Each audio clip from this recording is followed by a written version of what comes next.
வணக்கம். உங்கள் டெக்னீஷியன்.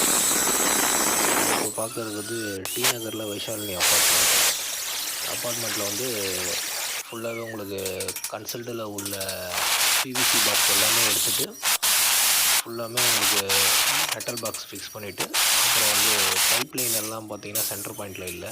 அதெல்லாம் கரெக்டாக ப்ராப்பராக வாலில் வந்து 4 சைட்லேயும் 4 ஜங்ஷன் வச்சு லைட்டிங் பாயிண்ட்டு, அப்புறம் வந்து காலிங் பெல் பாயிண்ட் எல்லாமே ப்ராப்பராக வச்சு ஒயரிங் பண்ணி கொடுத்துட்ருக்கோம். அப்புறம் 2 பெட்ரூம்லேயும் உள்ள பாக்ஸ் எல்லாம் ஓல்டு பாக்ஸு, உட்டன் பாக்ஸ் எல்லாம் ரெகுலேட்டருக்கு போட்டு வச்சுருந்தாங்க.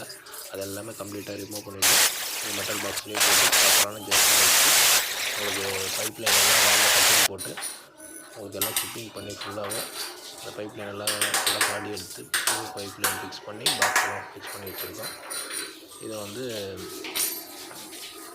வந்து எதனால் யூஸ் பண்ணுறோம்னா, இது வந்து ஃபுல்லாகவே ரொம்ப ஓல்டாகி கரையான உட்டன் பாக்ஸ் இல்லை.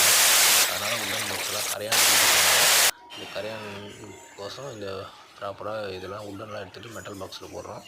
மெட்டல் பாக்ஸ் டிபி வந்து ஓப்பனில் இருந்தது, அதுவும் வந்து ஃபுல்லாகவே எடுத்து சிப்பிங் பண்ணி ப்ராப்பராக வச்சு ஃபிக்ஸ் பண்ணியாச்சு. அப்புறம் வந்து இதோட வந்து ஒயிட் வாஷ் முடிச்சிட்ட பிறகு ஃபுல்லாகவே ஷீட் மாட்டுற மாதிரி ஒர்க் இருக்கும். தேங்க்யூ.